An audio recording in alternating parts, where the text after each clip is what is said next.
Tout le monde, alors nous nous retrouvons pour une nouvelle vidéo sur le thème comment réussir son stage.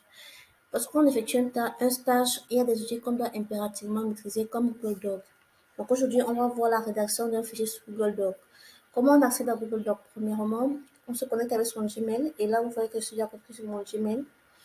Et lorsque vous êtes connecté, il y a des petits points qui apparaissent. Vous cliquez sur Drive, sur Drive, oui. Vous cliquez sur Drive.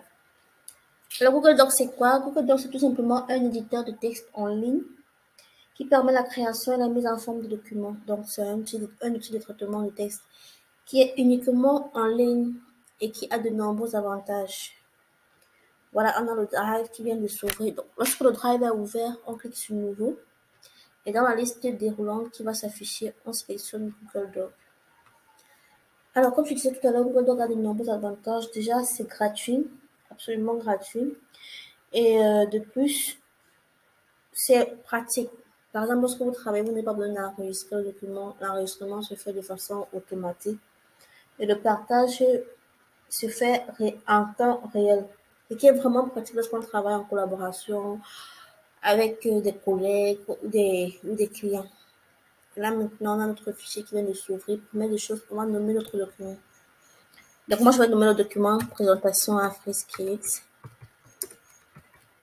Lorsque vous nommez votre document, vous cliquez simplement sur Enter. Voilà, vous sortez, vous cliquez n'importe où en dehors du cadre et c'est bon.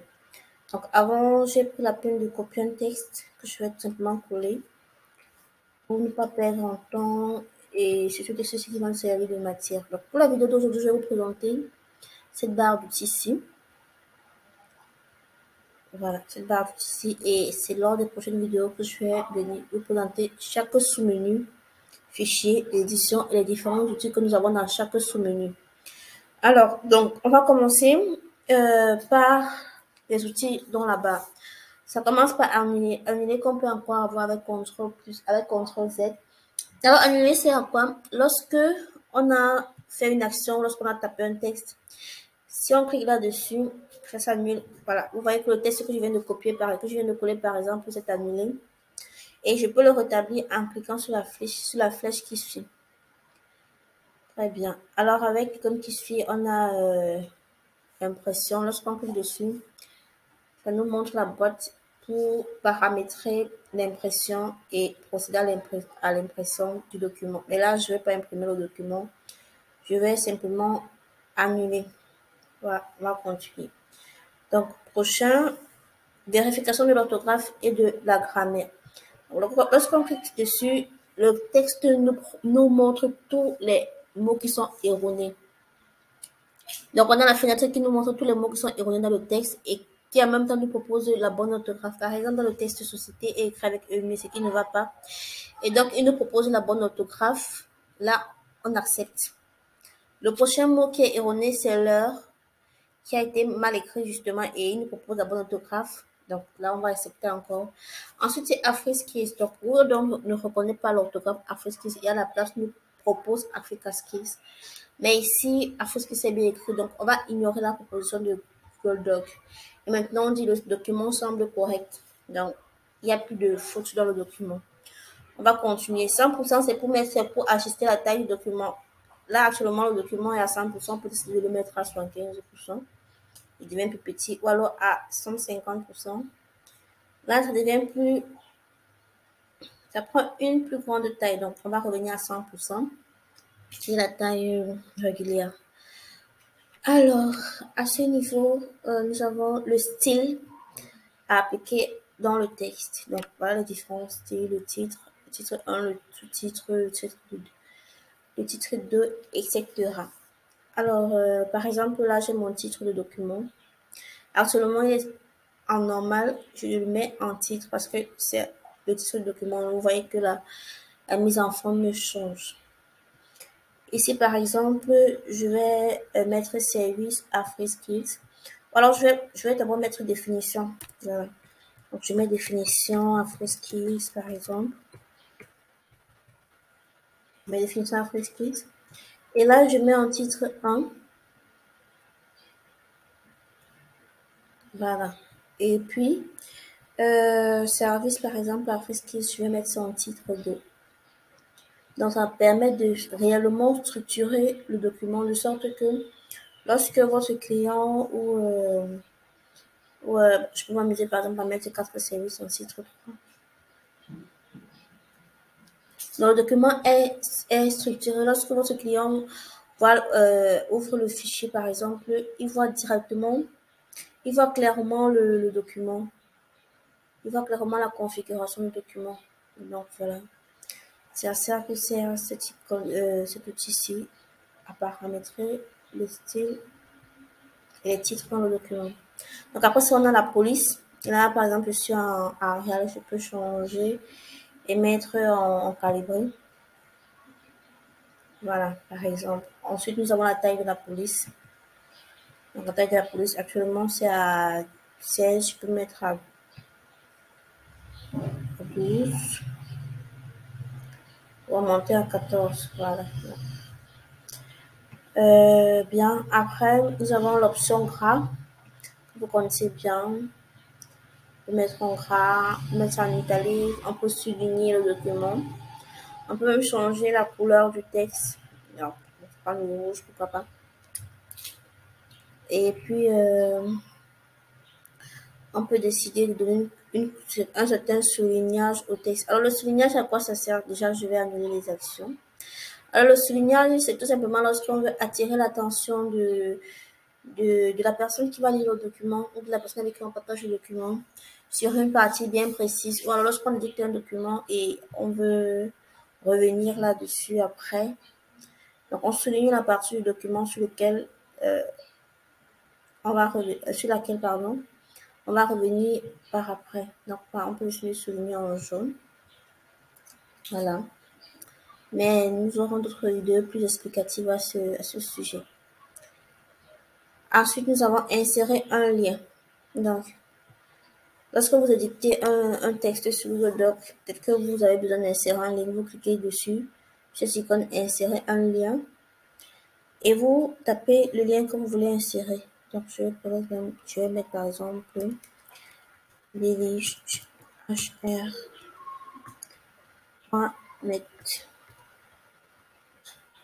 Et là, je suis appliqué. Voilà. Donc, c'est inséré. Voilà, lorsque le collègue ou le client, alors lorsque vous-même vous voudrez accéder au lien, vous cliquez tout simplement et ça vous redirige. Très bien. Après insérer un lien, nous avons ajouté un commentaire.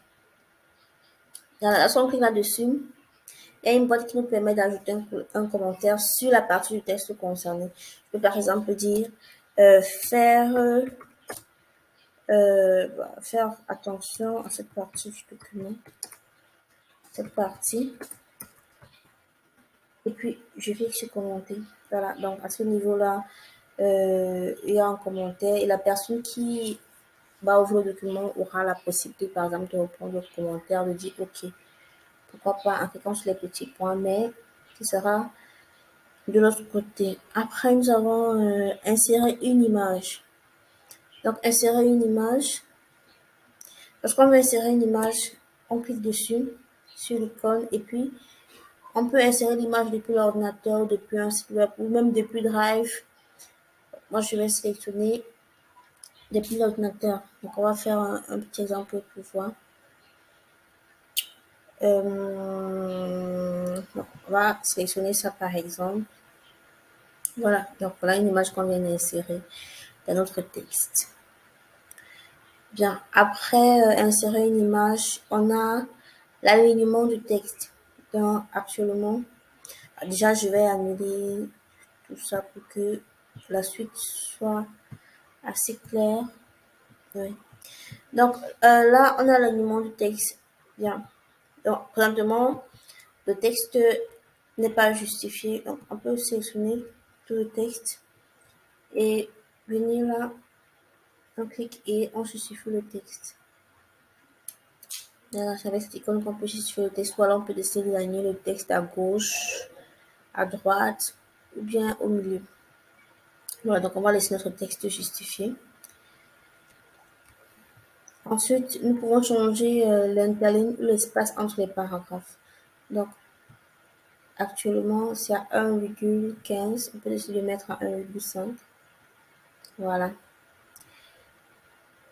Après, nous avons la checklist. Alors, la checklist, c'est quoi? La checklist, c'est tout simplement comme des petits points.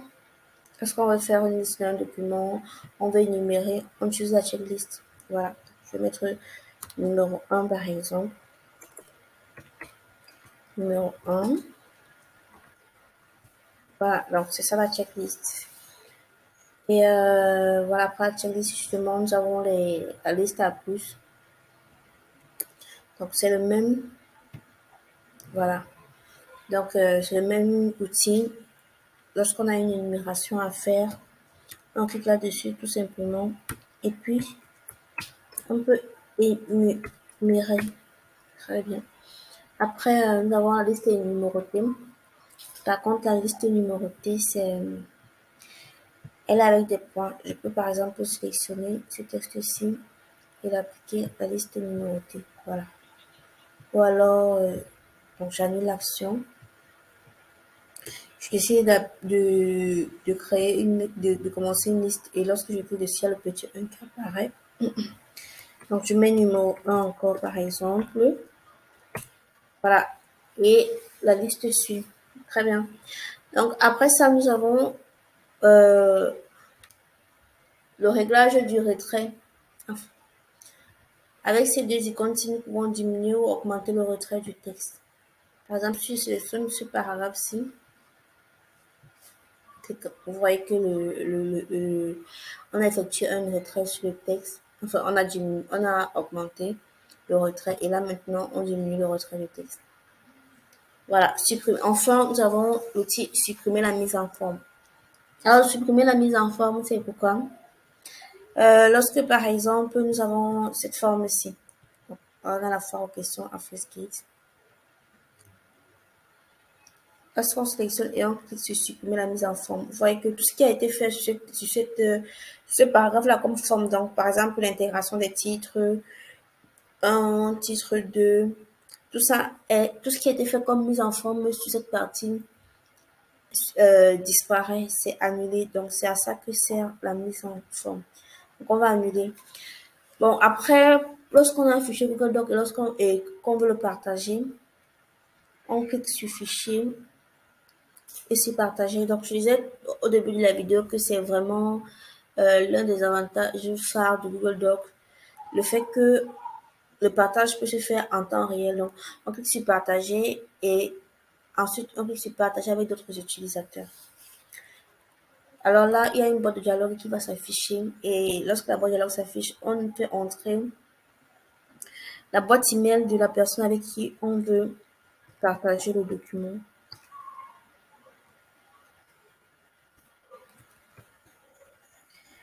Voilà, et lorsque c'est fait, on clique simplement sur OK.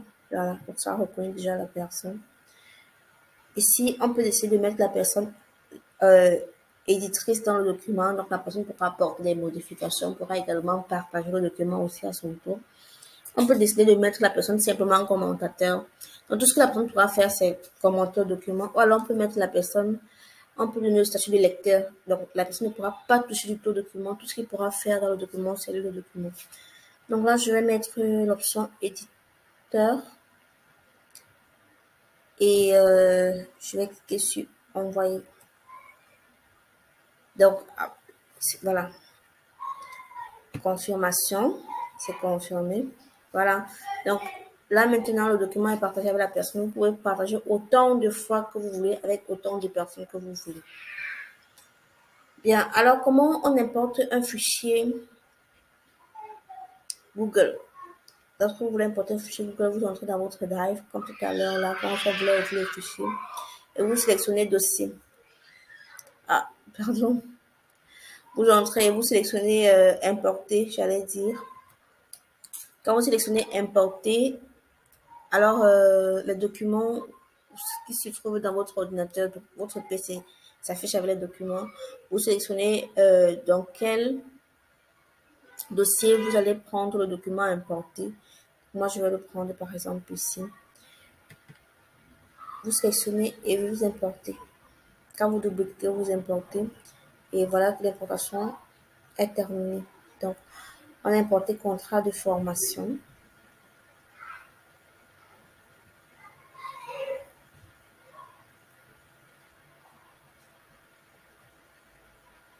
Voilà, contrat de formation, c'est tout juste là. Très bien. Donc, je vous ai présenté tous les outils dans cette barre d'outils et lorsque vous avez terminé votre document, vous revenez dans votre Drive. Oui, vous avez dit au début qu'on n'est pas besoin d'enregistrer. Vous voyez que le document est là. Présentation AfriSkills. Donc, ça s'enregistre automatiquement. Très bien. Donc, nous sommes arrivés à la fin de la vidéo. Comme je l'ai dit, les prochaines vidéos, nous allons vous présenter tous les points ou alors tous les outils que nous avons dans chaque sous-menu. Bien, merci pour votre écoute. Nous vous disons à la prochaine vidéo. Au revoir, merci.